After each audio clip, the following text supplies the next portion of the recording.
You're listening to Well I Laughed, Part 2 of the Industrial Revolution and its Consequences, the Invention of the Pill.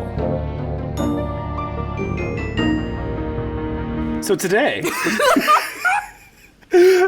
I'm Grant, that's Maia, and today is Part 2 of our series, The Industrial Revolution and its Consequences.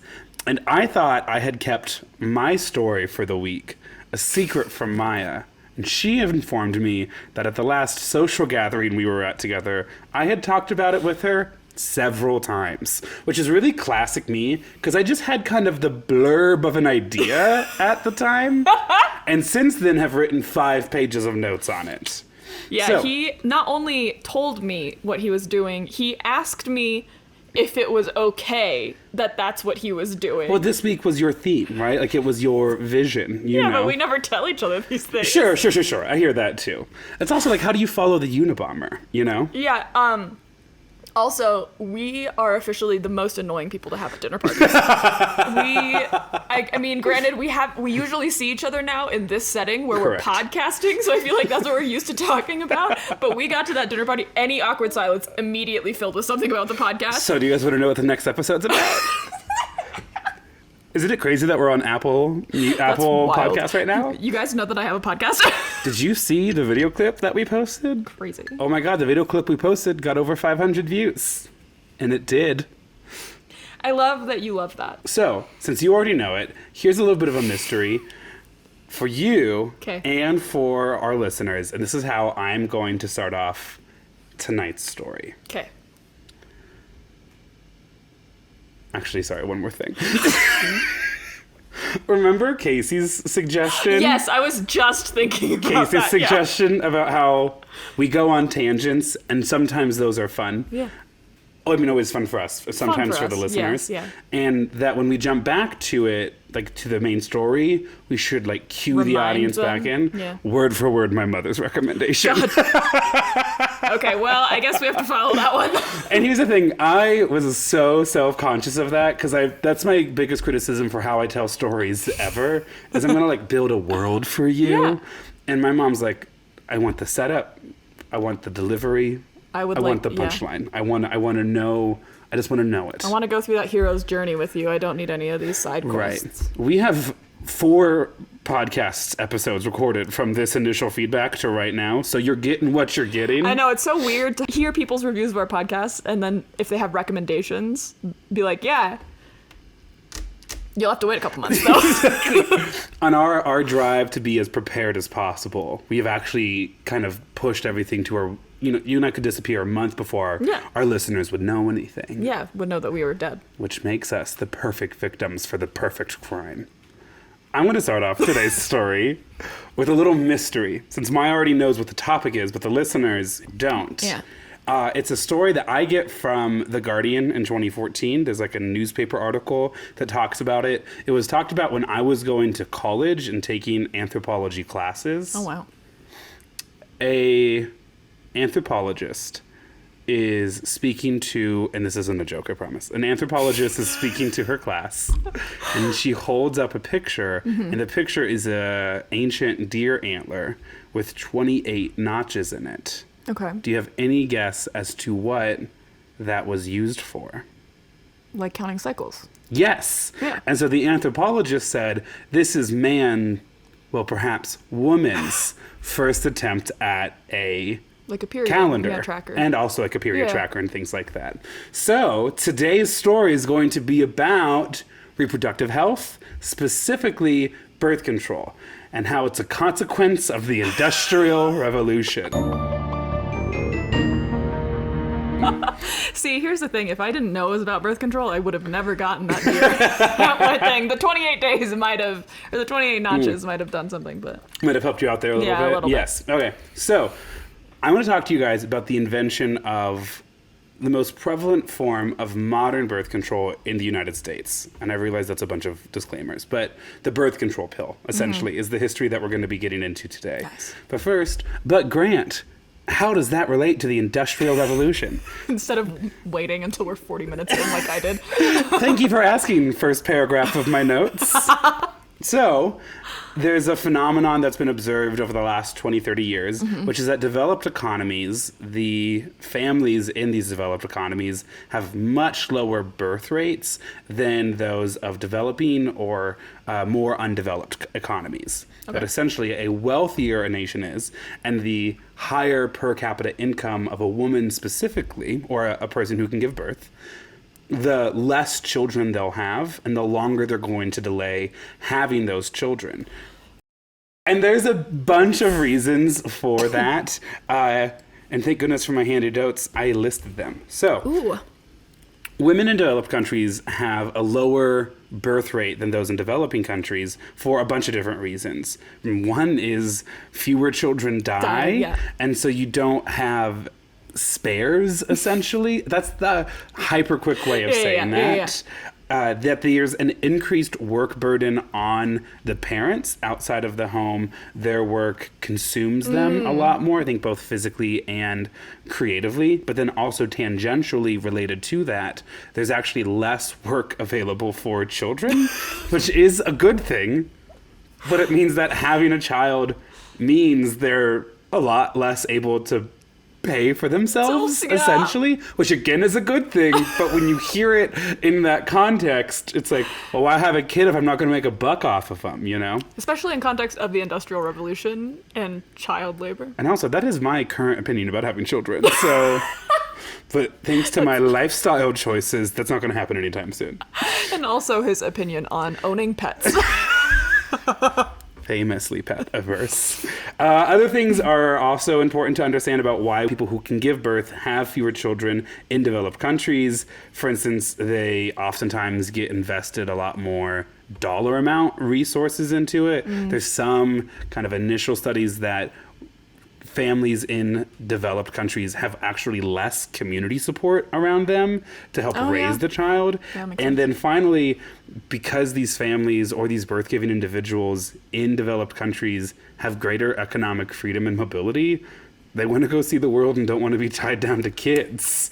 That's me, which baby. I also get. It's like every person we know. Honestly. Like, I just want to travel. Yeah. Did you ever watch the movie Children of Earth? Or no, not Children of Earth. We're going to have to cut this because I can't even remember the name of it. What was it about? The movie where no one is having children on Earth anymore, and then one woman gives birth. Children of Men. That's the movie. Children of Men. Children of Men. Our social life is children of men. There's a whole bunch of people not giving any kids at all. And going to Italy, which is actually an early plot point to Children of Men. That's fair. So, the Industrial Revolution, for a variety of kind of carrot and stick measures, has discouraged large numbers of children. And now, you know, we are basically right at the replacement level, which is 2 children per birth-giving person to kind of replace you when you die. So the Industrial Revolution isn't necessarily responsible for the creation of the birth control pill, but it is responsible for the creation of the environment that would make it more prevalent, that would make an industry for birth control. Incentivizes it in a different way for it to come around to begin with. So, we're going to start our story in 1879 with the birth of a woman named Margaret Sanger. Does that name sound familiar to you at all? That name sounds very familiar. Do you know why? I really can't put my finger on it right now. It's related to reproductive health, so a little Easter egg coming from Maia later on. Margaret Sanger was born into this working class Irish Catholic family.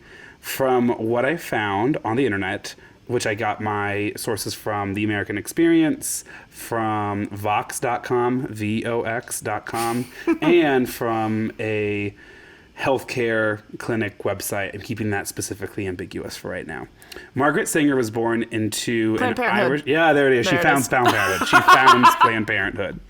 Margaret Sanger is one of 11 children born into an Irish Catholic working family in New York. It's also believed her mother had several other children that either passed away via miscarriage or died like very early on. So she comes from a large family, and it sounds like there's even more.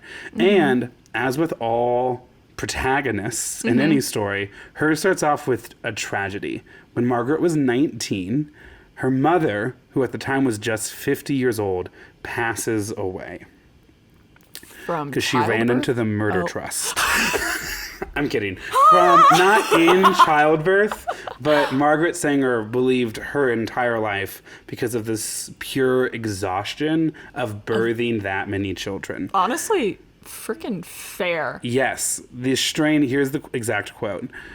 Her mother had wasted away by the age of 50 from the strain of 11 childbirths and 7 miscarriages. Seven miscarriages? Margaret's mother was had 18 pregnancies and died at the age of 50. Over her mother's coffin, Margaret Sanger looked at her father and said, "You caused this. Mother is dead from having too many of your children." That Which is is a already pretty badass dope. thing to say. Yeah, because it's, 1870 is when she's born, so we are still before 1900. Yeah. One, to have an opinion of men doing anything wrong is kind of controversial even today. Yeah, is a So problem. 125 years ago, being like, you caused this because of what you put our mother through. Yeah. Yes. So also a little historical setting at the time. So in addition to Margaret Sanger's own traumatic childhood, Yeah. she is also coming up in an age when there's this law on the books called the Comstock Act. And the Comstock, C-O-M-S-T-O-C-K, Comstock Act, prohibited the post office from distributing basically a whole bunch of fun stuff from anything that could be considered lewd or pornographic, including sex toys, which wild that they had to police that in 1879. I they mean, good using for as sex you. toys? Get your kicks. I hope it's polished because they don't have industrial plastics at the time. Oh, God. But handcuffs are usually come in metal.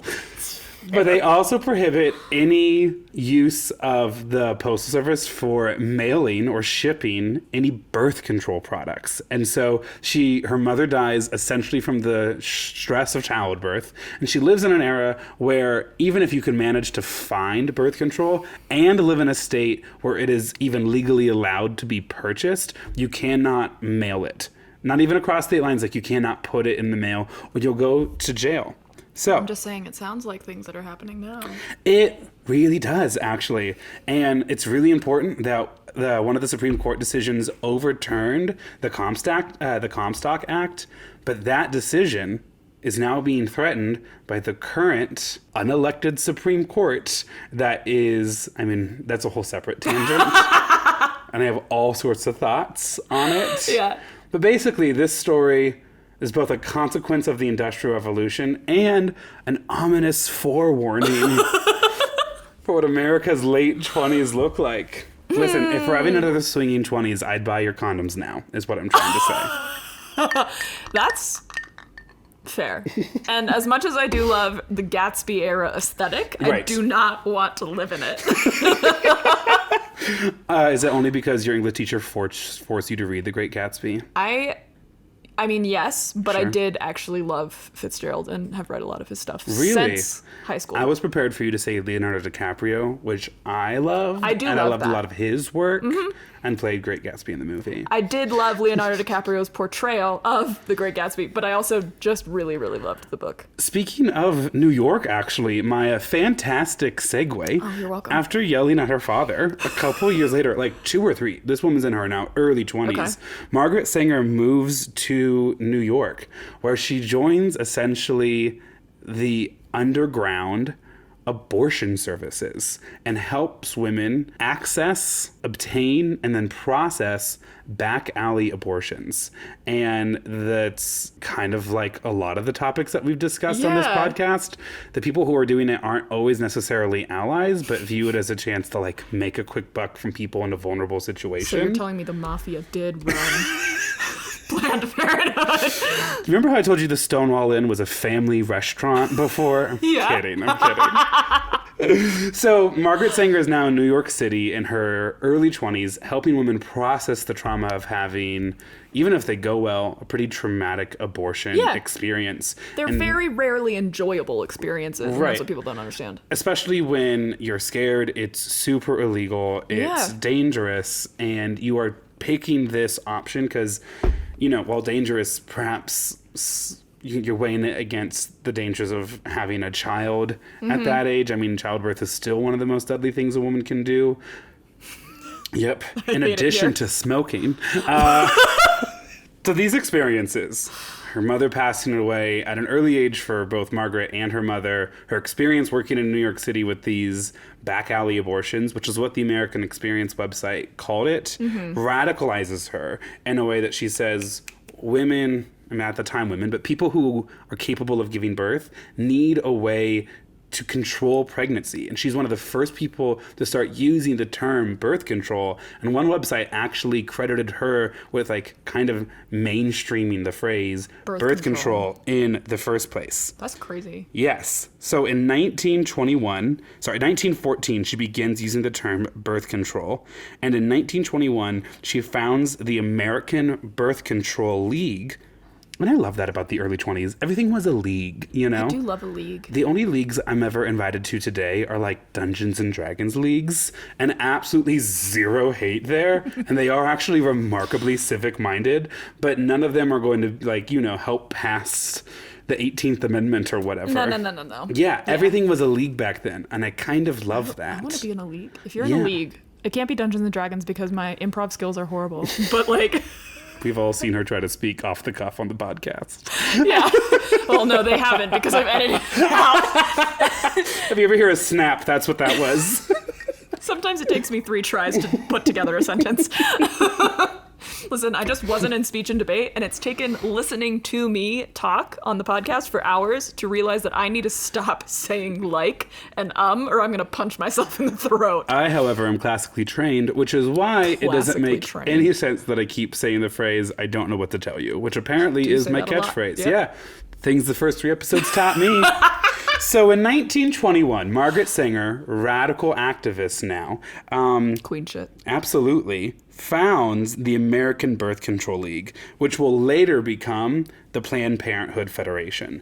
And I also want to point out, for those of us who are like unsure about where we are in life, Margaret Sanger is 42 when she founds this league. So she is absolutely midlife, mid-career, and she just does the like big thing that will then continue to launch her work elsewhere. She's like almost the age that her mom died. Correct. That's crazy. Yeah. She's 8 years old. The number of pregnancies and miscarriages she would have had if she had followed his mother's path at this time, which, you know, talk about generational trauma. You know, it did not come up in my research.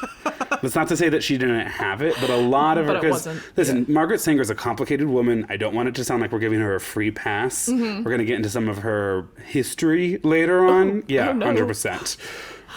So complicated stuff. But at the age of 42, Margaret Sanger helps found the organization that will become Planned Parenthood, the American Birth Control League. And at the time, they are giving away some of the most cutting-edge birth control technology, like the female, let me get the correct diaphragm, and the full-length rubber condom. Now, let me ask you these 2 questions. When do you think... Well, actually, let me ask you, which one do you think was invented first, the diaphragm or the rubber condom? The diaphragm. Yes. When do you think the diaphragm was created? I don't know. 1842. It had been around for that long? Yes. The diaphragm is on its 80th... Well, that's kind of your department, isn't it? Girl, I don't... Unless you're talking about, like... I have no idea. Why do you think I would be an expert on female birth control? Why did you see the word diaphragm and not be like, I wonder what that is? I just kind of figured, like, oh, okay. Maybe... Oh, Gotcha. I bet it's a female condom. Yeah, that might be what it is. That would make sense with the word diaphragm. Here's the thing. Sanger had championed the diaphragm, but after promoting it for decades, she knew it was the least popular form of birth control. Because even though it was highly effective, it was expensive and awkward, and most American women were too embarrassed to use it. That makes sense, yeah. So there was also the full-length rubber condom. Any guess as to when that was invented? The 1890s. 1869. What? I didn't even know they had rubber in 1869. Which, like, that is, like, it is oil at that point. Like, they definitely probably do, you know? Oh, my God. 1869. Yeah, I know, right? Ew. kind of like reshapes your mindset about like all those I- historical pieces, you know? Like, desperately don't want to see what a rubber condom from the 1800s looked like. Same. But some lucky cultural anthropologist had to poking around Oh, no. an old American city, I'm sure is going to find some, you know? I'm sure they're preserved somewhere, you know? I'm sure they have to know what they Some look like at the vintage very shop in least. Iowa, right? Oh, God. Oh, it's like in some red barn is like, and these are diaphragms and rubbers from the 1870s. I really hope that's not true. Everything is in Iowa. Including, I think, most Republican presidential candidates right now. Okay, so there's all sorts of stuff going on. These are popular forms of birth control that Margaret Sanger is promoting to try to encourage and empower women to kind of people who can give birth, to take ownership over their reproduction. Couple things I want to add on to this, though. First, in a lot of U.S. states at the time, any kind of birth control is illegal, especially if you are not married. It was like birth control is a thing that if you are married and have had the number of children you want and have like discussed it with your husband, then you can have birth control. But if you're just going to do it to, you know, enjoy those bodily urges that, along with consent, is a totally natural part of the human experience, you little skank. This gives me such a headache. And that's why it's also important to note during this time as well that Margaret Sanger's out here promoting kind of medical forms of birth control, but of course, communities, especially kind of through spoken word and things like that, there have been more naturally occurring ways that people who can give birth have managed pregnancy. Like you'll Right. see some not ancient, but like old cookbooks that are like, careful, don't boil all these flowers together in a tea and drink it. It might cause a miscarriage. Kind of like, careful, don't do this exact thing you're researching for right now. Which also weirdly tie back to Prohibition, that they also sold this like terrible tasting soda. Yeah. And they're like, don't put any barley in it or in 15 minutes it's beer. And do you think in some places it came with a pack of barley? Because it was not an alcoholic beverage. They're like, and here's how you would make it if you do that kind of thing, but we can't endorse it. Exactly. That's like me giving instructions to students the last 2 weeks of school. I certainly wouldn't turn in this last project and then stop bothering my teacher. I certainly wouldn't understand that this would now be my final grade and he has other students who need more of his time. I also certainly wouldn't thus cause a behavior problem, taking away precious class time from the classmates who need it the most. The amount of hallway conversations I have to have in May where I'm like, why are you doing this? Why? I have so many other things to worry about in there. And you, student with a B+, should not be one of them. You're fine. Exactly. See, that's great until you have a student like one of the girls that I grew up with in elementary school. So I went Love this unresolved childhood trauma. Listen, I went to a rather small religious elementary school, which And that's why she's on a podcast today, folks. and I have mental health issues. But there are like 30 of us per class, basically, and there's 2 classes per like grade, and there are only 4 Asians in the entire thing. That was as colorful as the classes got, if you catch my drift. And I see your true colors. That's what we trademark. We gotta stop singing But trademark songs. we were all very different kinds of Asians, not just in like ethnicity, but like in the way that we were raised, Okay. right? And so like there was me and another Japanese American. There was one from Korea, and then the other from Taiwan. The other Japanese American and the Korean girl were like, there's pressure on them just because like there's just more pressure on like immigrant children, Sure. I guess, but like it wasn't as like intense, I guess, as particularly the Taiwanese girl. The Taiwanese girl, she was in band with us. She played, I think, the clarinet, and that class is 100% attendance based. Like, there is no getting past that. And she got a B+ in band. The mom came into school, scheduled a sit-down appointment with the principal to argue her grade. Had she missed classes? I think it was like piano lessons or something, because she was also busy in learning piano. music elsewhere. Because like you could do piano lessons kind of through the school, and your piano teacher would come pick you up from class and take you to your piano lesson and bring you back. And I think that's what caused it. We love an involved parent.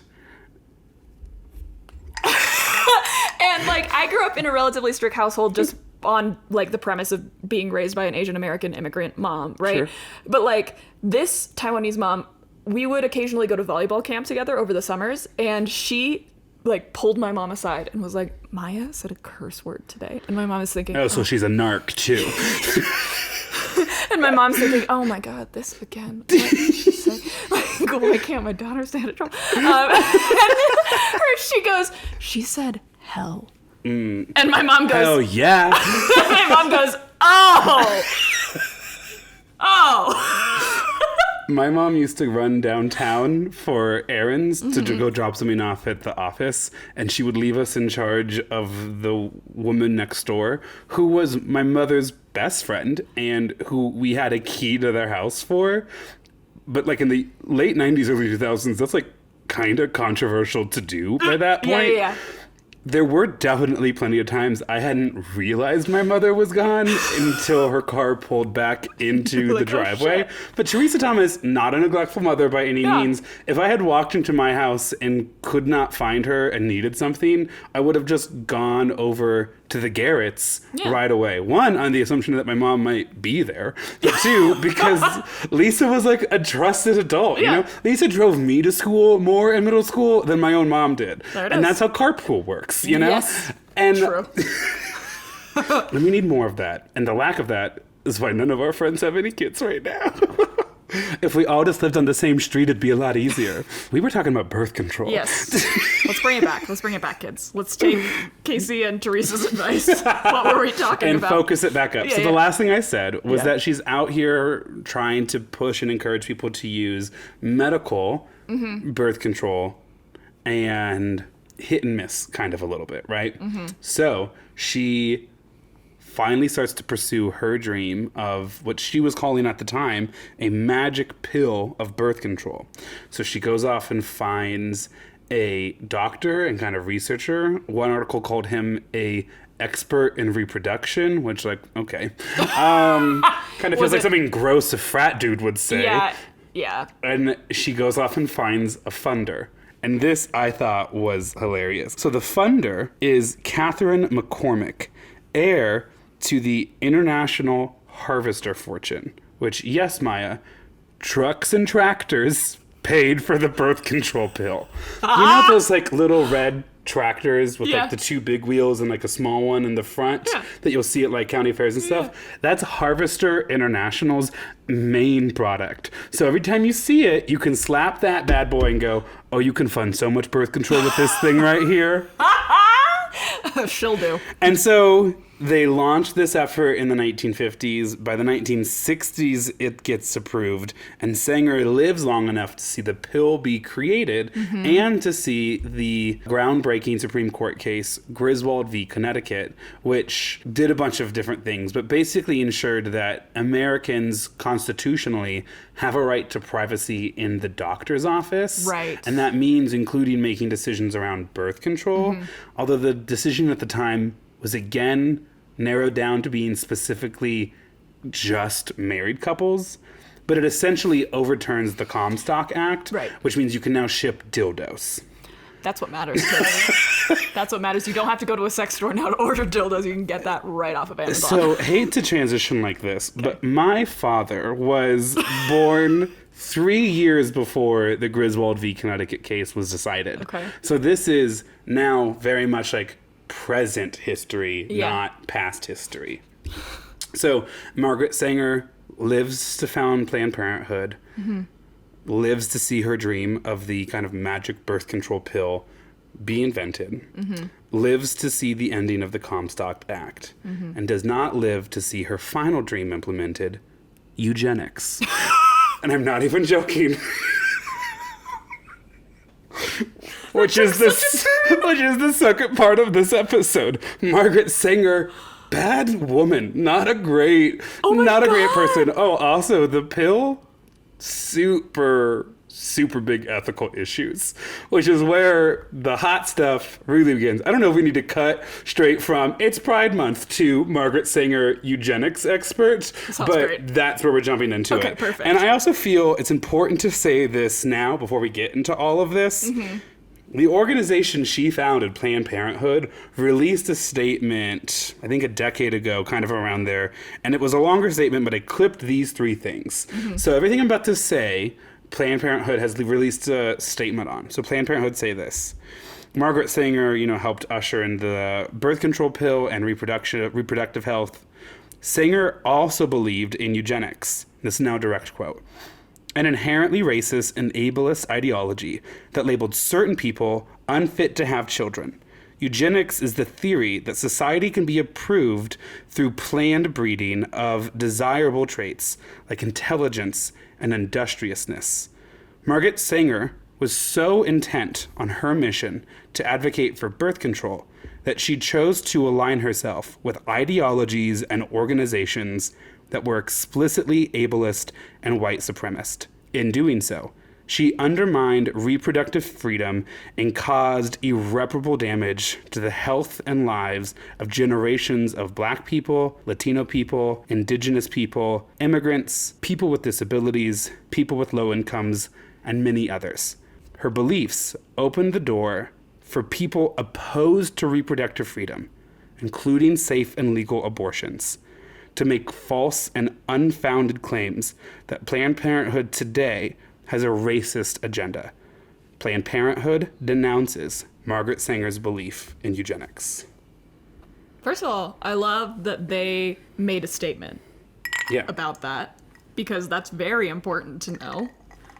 But also crazy. Oh, I know. That someone with those liberal views back in that time also had those beliefs. Yes, 100%. Well, I think they make a really interesting point, which is that her advocacy, which for her fell in line with these racist, ableist concepts, thus then endangered what was really the heart of her work, which was access to birth control and access to abortion care. Right. Which, if I were talking about this in one of my debate classes right now, a kid would pipe up and say, "Damn, mister, that's like top 10 anime betrayals right there."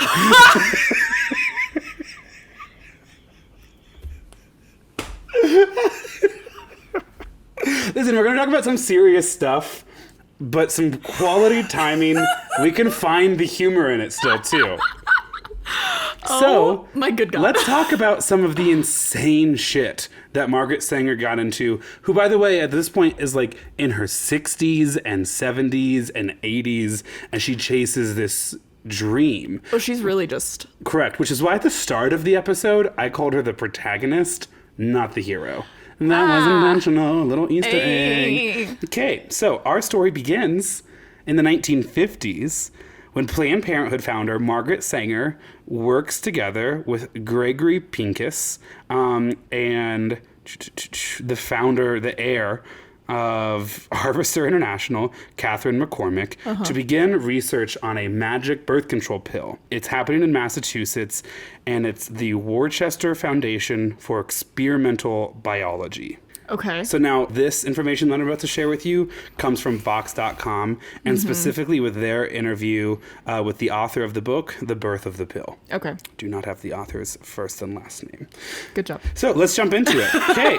So there's not a lot of necessarily coverage on the science behind developing the pill at first. That wasn't the headline grabbing things. Oh, yeah, no. But it's essentially this assumption that this doctor had that two hormones at a higher level in a person with reproductive organs would then drive down their fertility. Right. And so they developed this pill. They then have to test it. Oh, no. And it's the middle of the 20th century, so it's still illegal to distribute contraceptives in most states. Okay. This presented challenges for researchers who were trying to develop it, and since it was illegal to distribute their product to women who would need this. So, as the author of the book, The Birth of the Pill, said, they don't go over the law, they go under it. They begin to pass it off to women who are seeking fertility treatments. And they basically told them, it'll make you really infertile, but then you might get pregnant after that. So they are misleading women initially. They're like, good. I would like to have a baby. Please help me. And remember, this guy is an expert on reproduction, frat daddy, professor, whatever. Self-proclaimed. Correct. Professor Pincus is like an expert on fertility. So they're like, take this, it's going to like really drive you down and they're going to like boost you back up. And then you might be able to have a baby afterwards. So it sounds like they pitched it as essentially a juice cleanse to women in the late 1950s. And of course, it did one of those two things. It drove their reproductive health super, super, super down. But also, perhaps kind of obviously, those aren't the best test subjects for a birth control pill because they're already featuring fertility issues. So they basically took a group of women who wanted babies, gave them something they were sure wasn't going to let them have babies. And then when they didn't have any babies, they were like, hell yeah, we're on to something. I imagine it's a little bit like when they were developing medication for high blood pressure and instead gave old men boners. And I am talking about the birth of Viagra. They're like, we're on to something. But instead of it being a happy accident, it was a like tragic, trauma-inducing experience for women. Yes. And so you're going to hear a lot of these kind of details in the next couple minutes. And it does shade a medication that really is transformative for a lot of people today, not only in the US, but around the world. Yeah. So they eventually get a group of women to sign up for the test. They get 130 women. Are these all women that are like trying to get pregnant? Yeah, I don't think they're trying to get pregnant. I think it's women kind of now maybe specifically seeking an alternative to birth control. Okay. We don't know a lot about these individual 130 women. Sorry, yeah, an alternative to birth control. Like they still want to take birth control, but perhaps the diaphragm and rubber condoms aren't working. Gotcha. In the 1950s and 60s, so if a woman doesn't want to have kids anymore, but her husband does, legally, she's in a dubious situation. Yeah. And so they get 130 women to start taking these pills, but they know 130 women isn't enough samples in their study to get FDA approval. So they don't lie. They instead turn to good old-fashioned misogyny and an assumption that the all-male FDA department at the time isn't going to understand women's reproductive health. Oh, my God. So then here comes a quote. To make his study sound more impressive, Professor Pincus stopped talking about the number of women participating in his trial. In fact, he skipped talking about women altogether. Instead, he talked about the number of menstrual cycles observed in the experiments. Quote, in 1,279 cycles, during which the regimen of treatment was meticulously followed, there was not a single pregnancy. The study sounded way bigger than it actually was. Yeah, what? Yeah, they gave out 40,000 pills, but only to 100 women who were taking them, because you got to take them every day. Right. It could have never been approved if they handed in that research today. This is a drug that they're proposing for healthy people to take every day. It's not like an aspirin that you take or anything else. Yeah. So, ultimately having access to birth control is a good thing from a human's health perspective. Yeah. So this is going to be the one shady thing they do in the story where I'm like, I get it. Because they're like, there was over, 1,200 menstrual cycles and not a single pregnancy. That sounds bulletproof. Yeah, that sounds like there's no failure at all. And so they took this show on the road. They took this show on the road to a jurisdiction, still in the United States, but that allowed birth control, and that was Puerto Rico. And they went to Puerto Rico because in some of the impoverished communities in Puerto Rico, there was a small population of women interested and willing to take a medication that might protect them from pregnancy. Yeah. But since they're kind of having to do it on the down low, they are continuing to find it hard to get test subjects, so they turned to, again, another super shady way to get research participants. The researches ultimately boiled down to manipulating women, specifically by recruiting college students and threatening them with bad grades if they didn't participate in the trial. What the fuck? Yeah. The author of the book at the time says the fact that all of this research is being done through this way, crazier. It's like, this is ultimately a really good thing, but it also mirrors like the history of gynecology in the United States, which is that it just manipulates hyper vulnerable women. It lies to women. It uses misogyny at both ends by threatening women who do not have the same amount of social power, but then using it to advocate for the research to people who know even less about like the reproductive systems of people who can give birth. So it's shady all around, and it's Margaret Sanger who's believing this, and also Margaret Sanger is kind of now maybe trying to start to push birth control a little bit because she's afraid low-income communities, especially full of people of color, might be having just too many kids. And if we can slow that down with involuntary experiments, then all the better. But this is also to say, this is not the only medical study that's been done on unsuspecting communities. Like, are you familiar with the U.S. federal government's syphilis tests? Oh. Where they infected a bunch of men in Alabama with syphilis and then observed them untreated for like, I think a decade or more, just to see what it would do to the body. And they chose that group because they knew the state, local, and federal government would not be interested in protecting them. That's absolutely freaking crazy, especially and Margaret Sanger's whole view that like people in poor areas or in like racially diverse areas are going to be having more kids. Like, that's still a thing today, and a lot of that is generational wealth issues, because those areas tend to not have access to Planned Parenthood or to like active abortions, or they don't feel safe getting contraceptives. So like, it's still the same shit. So after lying to women seeking help to become more fertile and having a baby, after manipulating women in Puerto Rico, either through academics or if they were a low-income woman in Puerto Rico to take the pill, they turned to their final test group. And they run a series of tests in a mental hospital in New York, where they give medication to psychiatric patients and then just follow it there. And in the New York mental hospital cases, they give the medication to both men and women. Oh. Here's what they have to say about that. They essentially had no checks or balances when it came to running these experiments in psychiatric facilities. There are no patient advocates. There's essentially no watchdogs.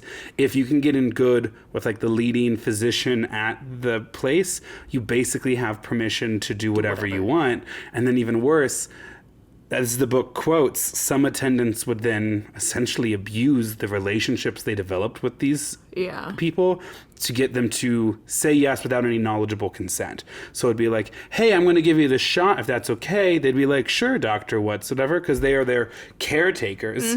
So there were two different things that came out of these birth control studies out of the psychiatric hospital. First, the women who were being given the drugs, they decided that the data was ultimately not that good because they weren't entirely sure if the women were, A, having sexual intercourse to begin with, and B, they're under other medication or sometimes their own conditions meant that their menstrual cycles were more irregular. So a lot of that data wasn't useful.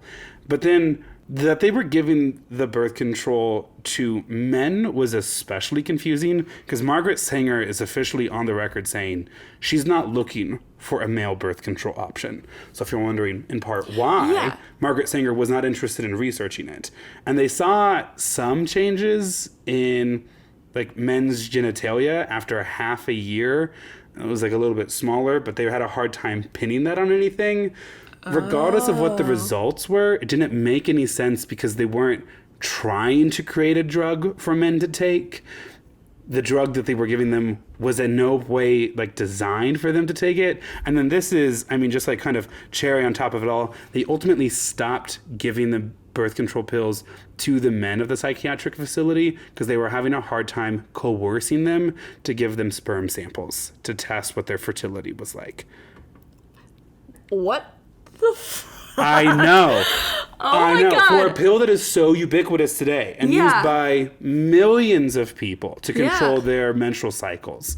Its history of testing and development is nuts. Absolutely Today, insane. obviously, it's safe. Yeah. There's millions, dare I say billions of data points to prove that it's safe. Yeah. Hundreds of international countries allow it. It's been studied again and again by the FDA. This is not to ultimately sow seeds of doubt or conspiracy around the birth control pill today amongst its users, but it is to say like a recognition of the amount of abuse that others went through to develop it. Yeah. And So I have... Oh, go ahead. No, I just feel like, I don't know, even though something is good today, the number of regulations and processes that like a medication has to go through to get approval today is insane. And it wasn't that way back in the day. Like the FDA was around, but it wasn't as prevalent. Right. And so, I don't know, just... Well, and also that it was a medication specifically for women when there's no women professionals at the FDA, no women health experts at the FDA at the time. And that's on misogyny. Absolutely it is. And this does make a lot of sense as to, I always wondered why, I just always figured it was misogyny that caused them to develop birth control for women first. Right. But it actually makes way more sense now that it was Margaret Sanger being like, no, women need to have this power in their hands and like have a way to like say, no, I'm not getting pregnant again. Right. And that is... And a way that was cool. Actually, if you could like hide the pills or whatever, not obvious to the men in your lives. Yeah. And wasn't also then thus removable in that act. Mm-hmm. That should you be assaulted... Mm-hmm. against your will, not consent, whatever you want to, whatever the like exact dynamic is, you had the protection of the birth control in that moment and it couldn't be taken away like a diaphragm or a condom might be able to. Mm-hmm. So a couple of end notes on all of this as we kind of usher ourselves into the modern age. So first is about access, right? A daily pill that people who want to regulate their menstrual cycles can take, revolutionized birth control in the American public and kind of internationally. Mm-hmm. It destigmatized it a lot of times. It became nice for people to have just in case. A lot of people enjoyed the new freedoms and protections that it guaranteed. It wasn't something that you had to remember or bring with you in the moment. There was kind of like no touching it after the deed was done. Yeah. And it made it, and the fact that a female presenting person can take it in secret. Amazing. Yes, and also kind of revolutionary in places where women are less empowered. Like, for instance, there's one study out of Ethiopia that they had to send specifically women to go talk to other women about taking birth control. And in 2000, married women in Ethiopia, only 5% of them were taking birth control, as opposed to today, 40% of married women in Ethiopia take some kind of birth control. So it does an incredible job of universalizing it. And here's the thing for men or people who don't have ovaries, uteruses, it's beneficial to us too, because when everyone is involved in like a sexual health discussion, you get all sorts of other ways to prevent pregnancies and also other diseases like syphilis, gonorrhea, herpes, HIV, AIDS, right? That I don't think it's necessarily an accident that there's a birth control pill and then 50, 60 years later, there's a once daily oral pill you can take to prevent HIV infection. Yeah. That it then mainstream that as a normal thing for people to do.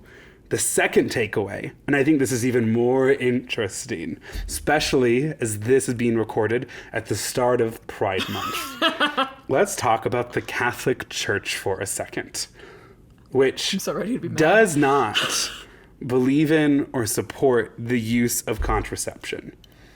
That's God's will. Right. Grant. Well, not according to Professor Pincus, devout Roman Catholic. As he is quoted in the book.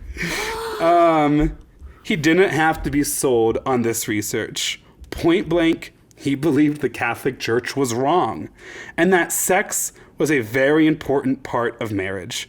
It wasn't just for procreation. He saw the challenges the patients faced with unplanned pregnancies, and he was able to reconcile his faiths and his personal belief. He was very brave to make this stand on the pill, and it lent credibility. Instead of having that one scientist, you had this handsome, conservative-looking, practicing Catholic saying Catholics should be fine using it. And a man. So it's, yeah. That's crazy. In an era in which he is empowered to have the exact opposite attitude about women's reproduction.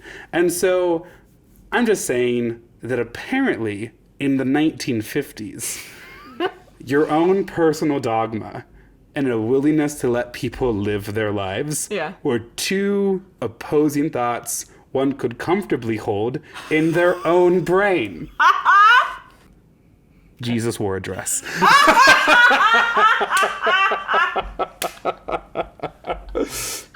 He hang out with men, drank a bunch of wine, kind of enjoyed feet. That sounds pretty gay to me. I'm kidding. And to probably my mom and any other religious people, we respect your beliefs. I just also expect then for you not to criminalize my life. Criminalize my life.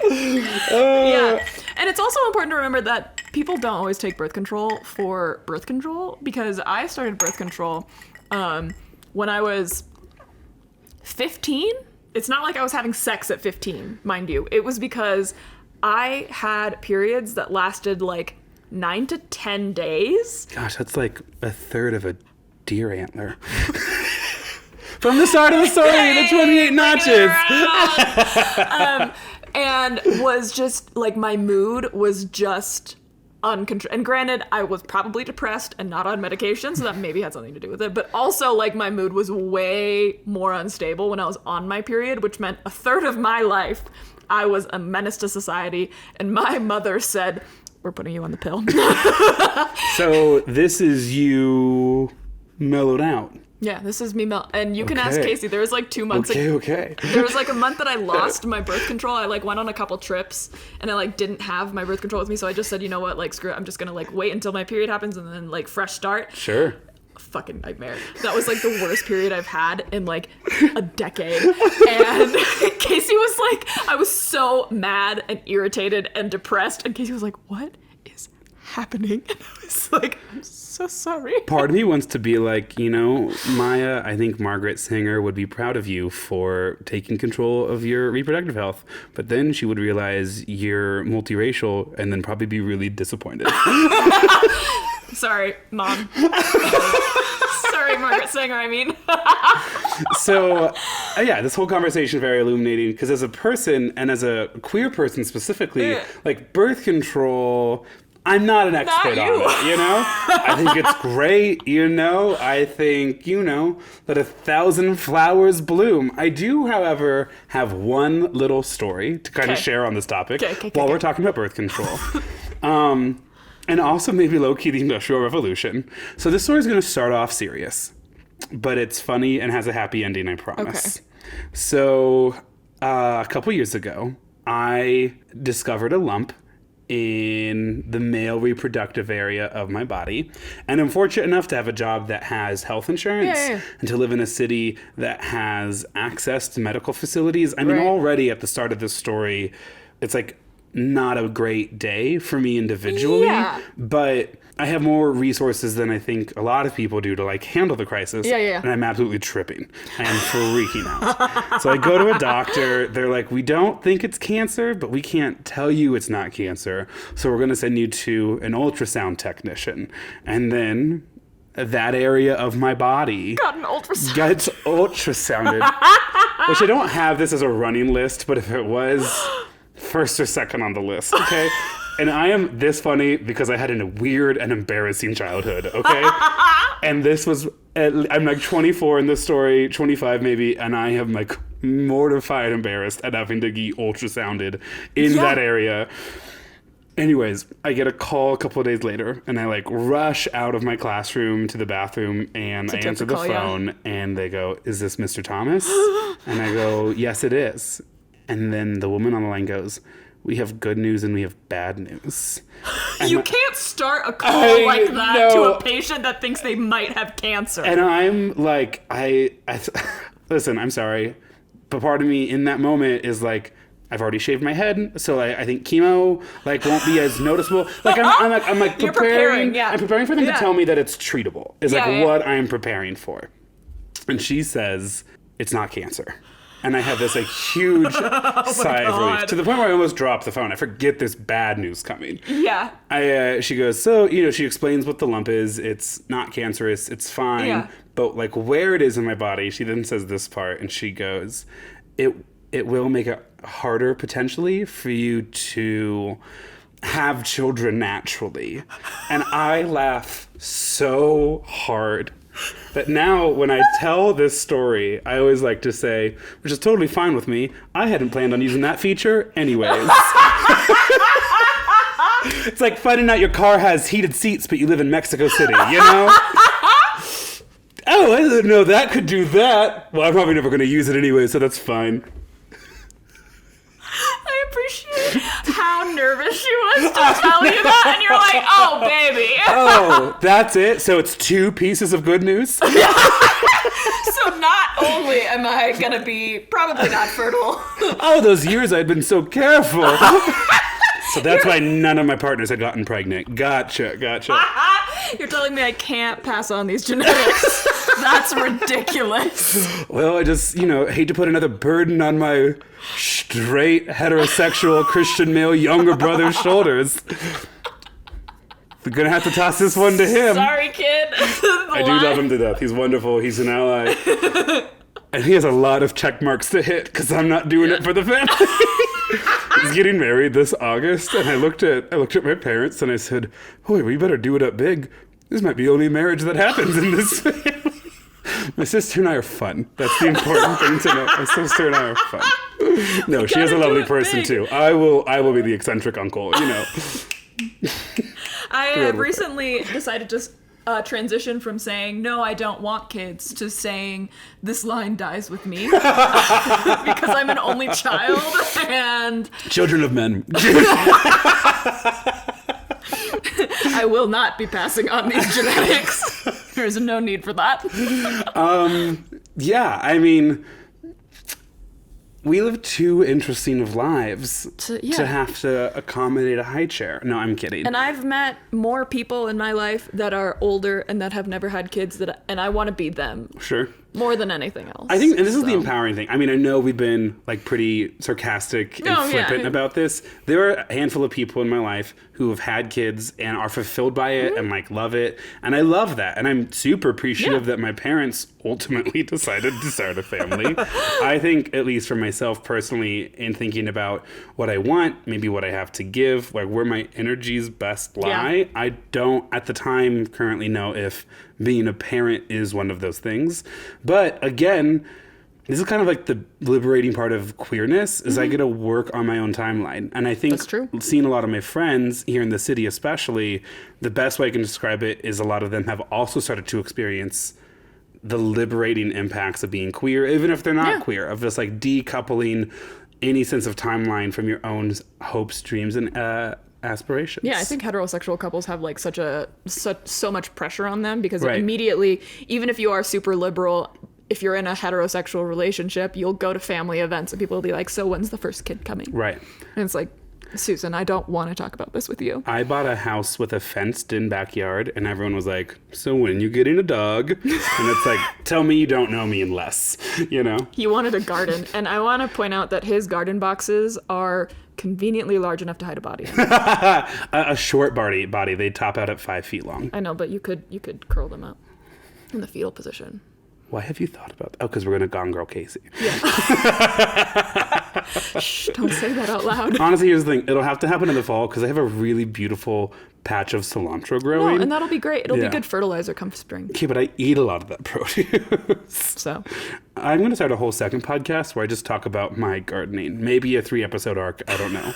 Is that the theme of that next could be week? Our Patreon. Garden time with Grant. Garden time with Grant. Donate enough to pay for our publishing platform, and we'll send you something. Hey, we'll send you a fresh bushel of cilantro. act fast before I plant something on top of it. Before we bury our first body. Exactly. But until then, please keep tuning in because we're actually really enjoying this now, I think. Yeah, and it's been super fun hearing everybody's reaction to the podcast. And tell your friends, because I would like more listeners that I don't immediately know. Correct, 100%. Would love a hint of mystery in all of this. A hint of mystery, and that I'm not going to be judged the next time I go to a dinner party, which I already am. Oh, that happened way before we started this podcast. Yeah, that's fine. But yeah, follow us on Instagram at Well I Laughed, and we have a TikTok now at Well I Laughed. And then if you have any suggestions or comments, concerns about Grant's health, keep them to yourself. No, email them directly to me. She'll work them into conversation. wellilaughedpod@gmail.com. Are we Midwesterners? Because this is the longest goodbye I have ever seen. Okay, well, I laughed at the beginning and at the end, and not when I found out Margaret Sanger liked eugenics. Right. Otherwise, we hope you laughed too, or at least learned something. And text us tomorrow morning when you take your birth control about how you're feeling better now. Yeah. But until then. Bye. Bye.